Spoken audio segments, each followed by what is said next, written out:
നമസ്കാരം, ഞാൻ മഞ്ജുഷ. പ്രധാന വാർത്തകൾ. ഉമ്മൻചാണ്ടി ആശ്രയ കരുതൽ ഭവന നിർമ്മാണ പദ്ധതിയുടെ രണ്ടാം ഘട്ടം ആരംഭിച്ചു. പുതുപ്പള്ളി നിയോജക മണ്ഡലത്തിലെ 25 ഭവനരഹിതർക്ക് വീട് നിർമ്മിച്ചു നൽകുക ലക്ഷ്യം. പാലാ നഗരസഭയ്ക്ക് പുതിയ വൈസ് ചെയർപേഴ്സൺ. കേരള കോൺഗ്രസിലെ ലീന സണ്ണി 17 വോട്ടുകൾക്ക് വിജയിച്ചു. തിരുവുത്സവത്തിന് ചിറക്കടവ് ഒരുങ്ങി. കൊടിയേറ്റ് ബുധനാഴ്ച, തിരുവാറാട്ട് ഫെബ്രുവരി 2. വാർത്തകൾ വിശദമായി. മുൻ മുഖ്യമന്ത്രി ഉമ്മൻചാണ്ടിയുടെ സ്മരണാർത്ഥം ഉമ്മൻചാണ്ടി ആശ്രയ ഭവന നിർമ്മാണ പദ്ധതിയുടെ രണ്ടാം ഘട്ട പ്രവർത്തനങ്ങൾ തുടങ്ങി. രണ്ടാം ഘട്ടത്തിൽ 25 വീടുകളാണ് നിർമ്മിച്ചു നൽകുക. മുൻ മുഖ്യമന്ത്രി ഉമ്മൻചാണ്ടിയുടെ സ്മരണാർത്ഥം ഉമ്മൻചാണ്ടി ആശ്രയ കരുതൽ ഭവന നിർമ്മാണ പദ്ധതിയിൽ ഉൾപ്പെടുത്തി പുതുപ്പള്ളി പഞ്ചായത്തിലെ ഭവനരഹിതരായവർക്ക് വീട് നിർമ്മിച്ചു നൽകുന്ന പദ്ധതിയുടെ രണ്ടാം ഘട്ട പ്രവർത്തനങ്ങൾക്ക് തുടക്കമായി. രണ്ടാം ഘട്ടത്തിൽ 25 വീടുകൾ നിർമ്മിച്ചു നൽകാനാണ് തീരുമാനം. പുതുപ്പള്ളി, വാകത്താനം, മീനടം, പാമ്പാടി, കൂരോപ്പട, അകലകുന്നം, അയർക്കുന്നം, മണ്ണാർക്കാട് പഞ്ചായത്തുകളിലാണ് വീടുകൾ വയ്ക്കുക. രണ്ടാം ഘട്ടത്തിലെ ആദ്യ വീടിന്റെ തറക്കല്ലിടൽ ചൊവ്വാഴ്ച ചാണ്ടി ഉമ്മൻ നിർവഹിച്ചു. മുളനിക്കൽ കുമാരി ലൈസാമ്മയുടെ വീടിന് ഇപ്പോൾ നമ്മുടെ ബഹുമാന്യനായ MLA അഡ്വക്കേറ്റ് ചാണ്ടി ഉമ്മൻ ശിലാസ്ഥാപനം നിർവഹിക്കുന്നു.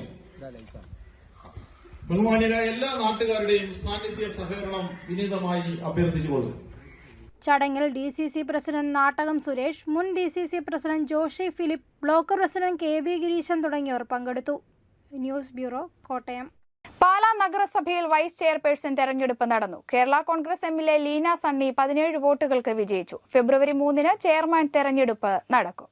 പാലാ നഗരസഭ വൈസ് ചെയർപേഴ്സണായി കേരള കോൺഗ്രസ് MLA ലീന സണ്ണി പുരയിടം തെരഞ്ഞെടുക്കപ്പെട്ടു. 24-ാം ഡിവിഷൻ കൊട്ടാരമറ്റത്ത് നിന്നുള്ള കൌൺസിലറാണ് ലീന. രാവിലെ കൌൺസിൽ ഹാളിൽ നടന്ന തെരഞ്ഞെടുപ്പിൽ UDF-ലെ സിജി ടോണി UDF സ്ഥാനാർത്ഥിയായിരുന്നു. ലീന സണ്ണിക്ക് 17 വോട്ടുകളും സിജിക്ക് 8 വോട്ടുകളും ലഭിച്ചു. Pala DEO Sunija P വരണാധികാരിയായിരുന്നു.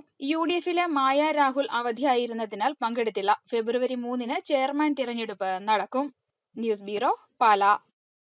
ചിറക്കടവ് ശ്രീ മഹാദേവ ക്ഷേത്രത്തിലെ തിരുവുത്സവത്തിന് ബുധനാഴ്ച കൊടിയേറും. 10 നാൾ നീണ്ടു നിൽക്കുന്ന ഉത്സവത്തിന്റെ ഒരുക്കങ്ങൾ പൂർത്തിയായതായി ക്ഷേത്രം ഭാരവാഹികൾ അറിയിച്ചു. ബുധനാഴ്ച വൈകിട്ട് 6:30 ക്ഷേത്രം തന്ത്രി താഴ്മൺമഠം കണ്ഠരര് മോഹനരരുടെ മുഖ്യ കാർമ്മികത്വത്തിൽ കൊടിയേറ്റ് നടക്കും.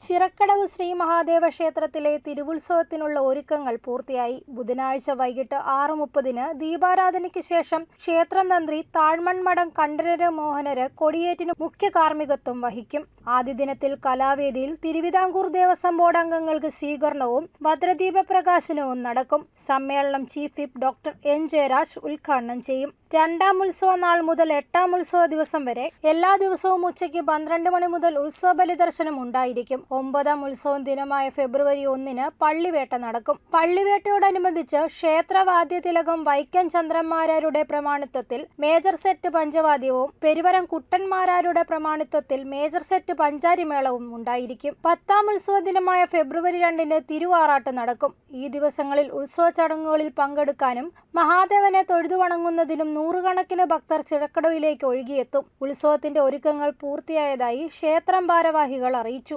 News bureau, Ponkunnam. വാഗമൺ തീക്കോയി റൂട്ടിൽ കാരിക്കാട് ടോപ്പിൽ ഇന്നോവ കാർ നിയന്ത്രണം വിട്ട് കൊക്കയിലേക്ക് ചെരിഞ്ഞ് അപകടം. എതിരെ വന്ന വാഹനത്തിൽ ഇടിക്കാതിരിക്കാൻ കാർ വെട്ടിച്ചു മാറ്റിയപ്പോഴാണ് അപകടമുണ്ടായത്. അപകടത്തിൽ ആർക്കും പരിക്കില്ല. തീക്കോയി വാഗമൺ റോഡിൽ കാർ നിയന്ത്രണം വിട്ട് കൊക്കയിലേക്ക് മറിയാൻ തുടങ്ങിയത് പരിഭ്രാന്തി പരത്തി. ഇന്ന് രാവിലെയായിരുന്നു അപകടം. എതിരെ വന്ന വാഹനത്തിൽ ഇടിക്കാതിരിക്കാൻ വെട്ടിച്ചപ്പോൾ ഇന്നോവ കാർ റോഡിൽ നിന്നും തെന്നിമാറി കൊക്കയിലേക്ക് ചെരിയുകയായിരുന്നു. സന്നദ്ധ സംഘടനാ പ്രവർത്തകനും ഈരാറ്റുപേട്ട സ്വദേശിയുമായ അഷ്റഫ് കുട്ടിയുടെ ഇടപെടൽ വാഹനയാത്രികർക്ക് അനുഗ്രഹമായി. കച്ചവട ആവശ്യത്തിനായി വാഗമണിലേക്ക് പോകുമ്പോഴാണ് അപകടം സംബന്ധിച്ച് അഷ്റഫ് കുട്ടിക്ക് ഫോൺ കോൾ ലഭിച്ചത്. കാരിക്കാട് ടോപ്പിന് സമീപമായിരുന്നു അപകടം. ഉടൻ തന്നെ സ്ഥലത്തെത്തിയ അഷ്റഫ് കുട്ടി വാഹനത്തിലുണ്ടായിരുന്ന 2 പേരെ സാഹസികമായി പുറത്തെത്തിച്ചു. 4 പേർ ഇതിനോടകം പുറത്തെത്തിയിരുന്നു. കോട്ടയം സ്വദേശികളായ യുവാക്കളായിരുന്നു വാഹനത്തിലുണ്ടായിരുന്നത്. ക്രെയിൻ എത്തിച്ച് ക്രെയിനിൽ തൂങ്ങിയാണ് വാഹനത്തിന് മുൻവശത്ത് കുടുക്കിട്ട് വാഹനം പുറത്തെത്തിച്ചത്. News bureau, Pala.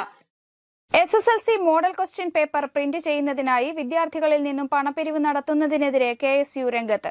KSU Kottayam ജില്ലാ കമ്മിറ്റിയുടെ നേതൃത്വത്തിൽ ജില്ലാ വിദ്യാഭ്യാസ ഓഫീസിന് മുന്നിൽ ഉപരോധം നടത്തി. SSLC മോഡൽ പരീക്ഷാ പേപ്പർ പ്രിന്റ് ചെയ്യുന്നതിനായി വിദ്യാർത്ഥികളിൽ നിന്നും 10 രൂപ പണപ്പിരിവ് നടത്താൻ തീരുമാനിച്ച സർക്കാർ നടപടിയിൽ പ്രതിഷേധിച്ചുകൊണ്ട് KSU കോട്ടയം ജില്ലാ കമ്മിറ്റിയുടെ നേതൃത്വത്തിൽ കോട്ടയം ജില്ലാ വിദ്യാഭ്യാസ ഓഫീസിനു മുന്നിൽ ഉപരോധം നടത്തി. പ്രതിഷേധ പരിപാടി KSU ജില്ലാ പ്രസിഡന്റ് KN നൈസാം അധ്യക്ഷത വഹിച്ചു. Kottayam DCC vice president advocate G Gopakumar യോഗം ഉദ്ഘാടനം ചെയ്തു. DCC general secretary JG Palakkalodi മുഖ്യപ്രഭാഷണം നടത്തി. KSU സംസ്ഥാന ജനറൽ സെക്രട്ടറി ജിത്തു ജോസ്, സംസ്ഥാന കൺവീനർ സെബാസ്റ്റ്യൻ ജോയ്, ജില്ലാ ഭാരവാഹികളായ Yashwanth C Nair, Justice Puthussery, Arjun Sabu, Ashwin Thiruvarppu, Lijin Sunny, Alby John, Thomas Kutty, Sonimol, Anvin, Jaswin തുടങ്ങിയവർ പ്രസംഗിച്ചു. News bureau, Kottayam. കോട്ടയം ചൂട്ടുവേലിയിൽ പ്രവർത്തിക്കുന്ന ശ്രീ ശുഭാനന്ദാശ്രമത്തിന്റെ ശാഖയുടെ 37ാമത് വാർഷികവും സ്ഥാപക ട്രസ്റ്റി ആനന്ദജി ഗുരുദേവന്റെ ജന്മനക്ഷത്ര ശതാബ്ദി ആഘോഷവും ഈ മാസം 24, 25, 26 തീയതികളിൽ നടക്കും. ഇതിന്റെ ഭാഗമായി വിവിധ സമ്മേളനങ്ങൾ, രഥവാഹന ഘോഷയാത്ര, ജന്മനക്ഷത്ര സമ്മേളനം എന്നിവയും നടക്കുമെന്നും ആശ്രമം ട്രസ്റ്റി സെക്രട്ടറി സ്വാമി ഗീതാനന്ദ വാർത്താ സമ്മേളനത്തിൽ അറിയിച്ചു. 24-ാം തീയതി തൃക്കൊടിയേറി 26-ാം തീയതി വരെയുള്ള 3 ദിനങ്ങളിലായി വിവിധ ഇനം സമ്മേളനങ്ങൾ, രഥവാഹന ഘോഷയാത്ര, പ്രകാശയാത്ര, ജന്മനക്ഷത്ര സമ്മേളനം മുതലായ പരിപാടികളാണ് ഇതിനകത്ത് ഉൾക്കൊള്ളിച്ചിട്ടുള്ളത്. ലോകത്തെ ആദ്യ ശലഭഗ്രാമമായി മാറാൻ എലിക്കുളം ഗ്രാമപഞ്ചായത്ത്. ശലഭഗ്രാമയജ്ഞത്തിന് പഞ്ചായത്തിൽ തുടക്കമായി. എലിക്കുളം ഗ്രാമപഞ്ചായത്തിൽ ശലഭഗ്രാമയജ്ഞ പദ്ധതിയുടെ ഉദ്ഘാടനം ഓസ്ട്രിയയിലെ ഇൻസ്ബ്രുക്ക് സർവകലാശാലയിലെ TCI അന്താരാഷ്ട്ര ഫെസിലിറ്റേറ്ററുമായ ഡോക്ടർ മാത്യസ് ഷെറർ നിർവഹിച്ചു.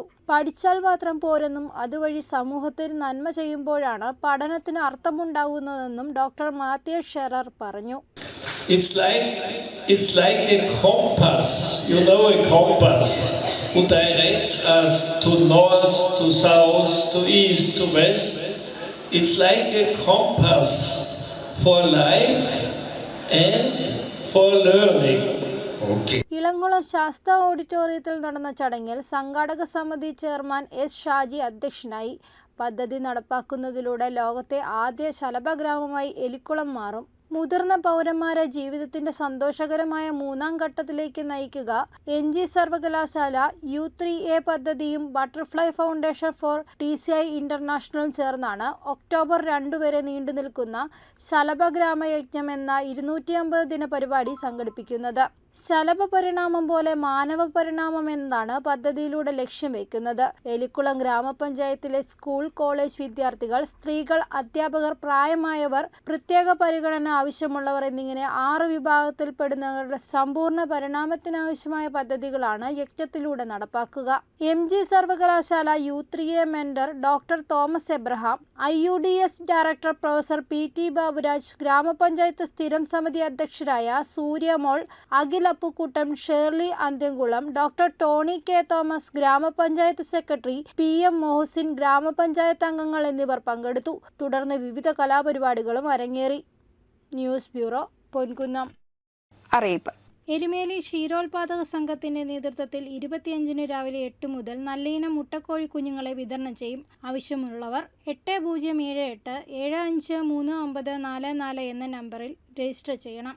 റബ്ബർ തോട്ടം തൊഴിലാളികൾക്കായി റബ്ബർ ബോർഡ് നടപ്പാക്കുന്ന ക്ഷേമ പദ്ധതികളെക്കുറിച്ചുള്ള ചോദ്യങ്ങൾ 24-ന് രാവിലെ 10 മുതൽ 1 വരെ assistant director KB Binu Mathew ഫോണിലൂടെ മറുപടി നൽകും. ഫോൺ 0481 25766622. അതിരമ്പുഴ തിരുനാളിനോടനുബന്ധിച്ച് മലബാർ മംഗളൂരു എക്സ്പ്രസ് ട്രെയിനുകൾ ഏറ്റുമാനൂരിൽ 1 മിനിറ്റ് താൽക്കാലിക സ്റ്റോപ്പ് അനുവദിച്ചു. പ്രധാന വാർത്തകൾ ഒരിക്കൽ കൂടി. ഉമ്മൻചാണ്ടി ആശ്രയ കരുതൽ ഭവന നിർമ്മാണ പദ്ധതിയുടെ 2ാം ഘട്ടം ആരംഭിച്ചു. പുതുപ്പള്ളി നിയോജക മണ്ഡലത്തിലെ 25 ഭവനരഹിതർക്ക് വീട് നിർമ്മിച്ചു നൽകുക ലക്ഷ്യം. പാലാ നഗരസഭയ്ക്ക് പുതിയ വൈസ് ചെയർപേഴ്സൺ. കേരള കോൺഗ്രസിലെ ലീന സണ്ണി 17 വോട്ടുകൾക്ക് വിജയിച്ചു. തിരുവുത്സവത്തിന് ചിറക്കടവ് ഒരുങ്ങി. കൊടിയേറ്റ് ബുധനാഴ്ച, തിരുവാറാട്ട് ഫെബ്രുവരി 2-ന്. വാർത്തകൾ അവസാനിക്കുന്നു. നമസ്കാരം.